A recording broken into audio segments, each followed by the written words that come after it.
Nabisto sa Senado ang 10 bilyong pisong halaga ng overpriced na farm-to-market roads. Ang ilang kontraktor na sangkot dito, dawit din sa flood control. Kabilang ang dalawang kumpanyang iniuugnay kay dating Congressman Zaldico. Narito ang aking report. Conditional cash transfer. Hindi pa tapos ang investigasyon sa mga maanumalyang flood control projects. Gara palang overpricing naman ang nadiskubre ng Senate Finance Committee sa mga ginawang farm-to-market roads sa iba't ibang bahagi ng bansa. Ayon kay Senate Finance Committee Chairman Win Gatchalian, umaabot sa 10 billion pesos ang halaga ng overpricing noong 2023 at 2024. At ang pinakamalaking bahagi daw ay ibinuho sa Bicol Region at Eastern Visayas.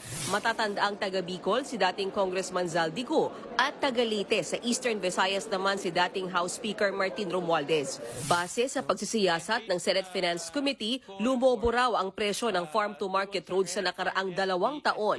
Mula sa 10 million pesos per kilometer, tumaas daw ito sa 300 million pesos per kilometer.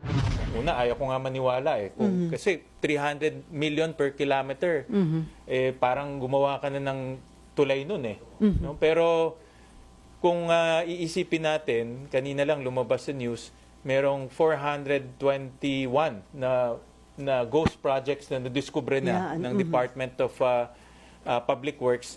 Walang imposible sa korupsyon no? Talagang pag korupsyon, gagawing ghost project, gagawing sobrang overprice, basta lang makakubra ng pera.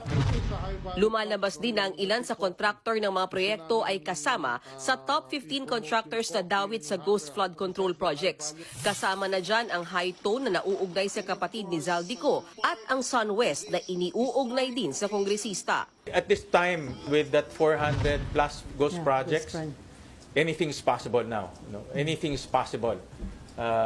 Sabi nga ni Secretary Tio Laurel, may ghost projects in FMR na nakita sa isa pa lang yun. But nag-i-inspect sila ngayon. So we have to brace for more of this itong mga anomalies. Nakakapagtaka rin daw na ang mga rehiyon na mas nangangailangan ng farm-to-market roads ang may maliit na alokasyon para dito. Top rice granary natin, walang projects na FMR. No? Yung mga hindi na sa top, yun ang nabibigyan. No? So para sa akin, if you think about itong nangyayari sa flood control at yung mga personalities involved tulad ng SunWest, tulad ng High Tone, hindi katakataka na nalagay ang pinakamalaking allocation ng FMR sa Bicol area. Irerekomenda rin daw ni Senator Gatchalian sa Senate Ribbon Committee at sa Independent Commission for Infrastructure na imbestigahan din ang farm-to-market projects. Posible rin daw na hindi sa DPWH ibigay ang 16 billion pesos na pondo para sa pagpapagawa ng mga nasabing daan sa 2026. Sa halip ay ibibigay ito sa Department of Agriculture. Pero ayon sa ahensya, kailangan din nilang aralin kung kaya nilang ipatupad ang programa para masigurong hindi masasayang ang pondo.